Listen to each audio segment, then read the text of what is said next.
Hello, very good evening to you. I'm Jo Kent. Emotional scenes, an incredible firework display and the departure of a British icon. The liner QE2 left her home port of Southampton for the very last time tonight. Her final cruise will take her to Dubai, where she'll be turned into a hotel. Well, let's cross now to Roger Johnson, who's at Mayflower Park in Southampton, from where he watched her leave tonight. Roger.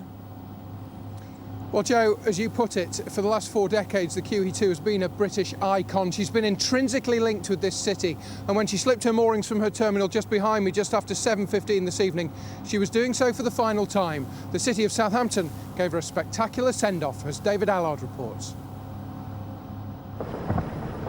Southampton says goodbye. Thousands of people gathered to see the QE2 leave her home port for the final time this evening. The fireworks capping a day of emotion and high drama. A day which had started less auspiciously. Early this morning, the liner ran aground on a sandbank as she sailed into Southampton water. Not quite the sort of impact planned for her final grand entrance. Well, we felt a bump, but that was all. The wind was very tricky. Yeah.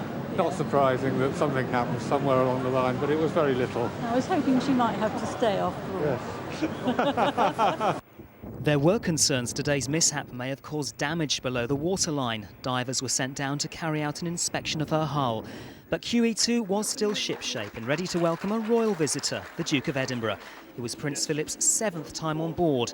He took a final tour and met crew members past and present, including the outgoing captain, who had this message for the people of Southampton. On behalf of QE2, I bid Southampton farewell and thank you for all the affection you have shown to her over all those years. Southampton, I salute you. At 11 o'clock, 1 million poppies were scattered onto the ship, while those on board observed 2 minutes silence to mark the 90th anniversary of the armistice.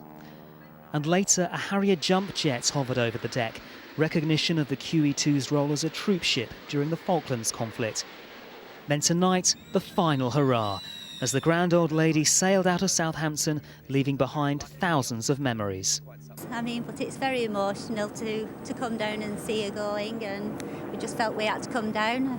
I brought the family down as well just to say goodbye to her. It's quite sad to lose such an icon, obviously, but it's just great to be here to see her off in style. You get looked after like a king and the queen, and the experience and the atmosphere was just unbelievable. She's gone, but she'll never be forgotten. David Allard, BBC South Today, Southampton. Well, our transport correspondent Paul Clifton was on board as she slipped away for the final time. He's here now. Paul, how are emotions on board? Roger, the QE2 has been into Southampton 725 times without a problem. The very last one went wrong.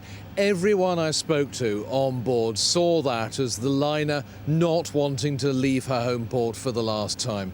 On board, people who were on the maiden voyage 40 years ago. One person had even come all the way from Australia to witness this moment. And briefly, if you can, will we ever see her like again? She's the last great transatlantic liner, and she's off to a very different future. Her funnel will be taken off and replaced by a 4-storey glass penthouse. She's not going to be the same ship ever again.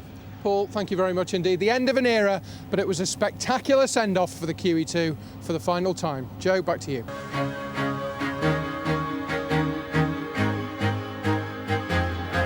I name this ship Queen Elizabeth II.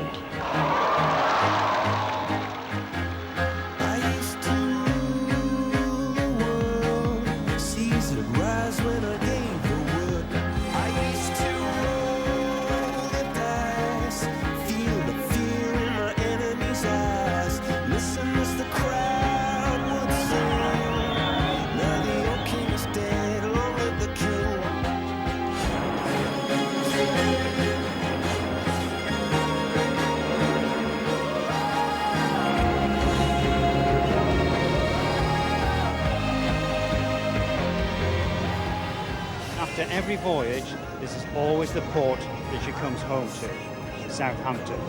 When QE2 sails tonight, she will not come back home again.